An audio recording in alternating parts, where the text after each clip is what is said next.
ఎప్పుడొచ్చావు? Constable ఎక్కడా? తను ఓకేనా? తను బానే ఉంది ఇప్పుడు. తను నాకు అన్ని విషయాలు చెప్పింది. భయపడకుండా నువ్వు వెళ్ళి ఫ్రెష్ అప్ అయ్యి డ్రెస్ చేంజ్ చేసుకుని రా. ఓకే.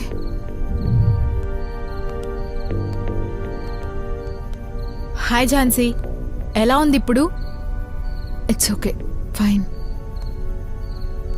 ఓకే, ఇప్పుడు చెప్పు, అసలేం జరుగుతుంది ఇక్కడ? కానిస్టేబుల్ ఏంటో పిచ్చి పిచ్చిగా నాన్సెన్స్ చెప్తోంది.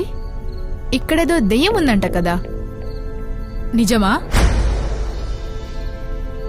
ఝాన్సీ, నువ్వు నిజం చెప్పావంటే నేను నీకు హెల్ప్ చేస్తాను. నాకు తెలుసు నువ్వు వెరీ సిన్సియర్ పోలీస్ ఆఫీసర్ అని, ఆనెస్ట్ అని కూడా తెలుసు. ఇప్పటికైనా నువ్వు నిజం చెప్తే నేను హెల్ప్ చేస్తాను. అవును, కానిస్టేబుల్ చెప్పింది నిజం. She's right. ఒక దయ్యం రోజు నన్ను హింసిస్తుంది, టార్చర్ పెడుతుంది. What? Are you really serious? మనం పోలీస్ ఆఫీసర్స్, మనం ఇలా మాట్లాడకూడదు. నో, ఇదంతా నాన్సెన్స్ కాదు, ఇది నిజం. ఆ దయ్యం నా భర్త. వాట్? ఏమంటున్నావు? అవును, ఇదే నిజం. ఆ దయ్యం నా హస్బెండ్. ఆ దయ్యాన్ని నువ్వు చూసావా?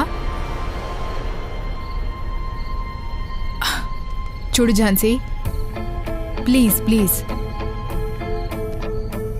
మళ్ళీ ఈ కేసు నుండి తప్పించుకోవడానికి ప్రయత్నించుకో. నాటకాలు ఆడుకు. ఇప్పుడైనా నిజం చెప్పు.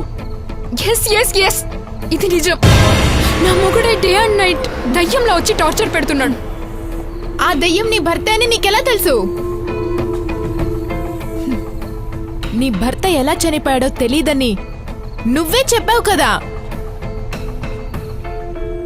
నీ భర్త దెయ్యం రూపంలో వచ్చి అసలు నిన్నెందుకు టార్చర్ పెడుతున్నాడు?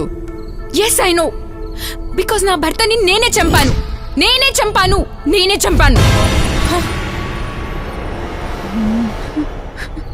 హీ వాజ్ ఎన్ఆర్ఐ, అమెరికాలో బిజినెస్ చేసేవారు. He was also mime artist. మా ఇద్దరిది అరేంజ్డ్ మ్యారేజ్. పెళ్ళైన మొదటి వారం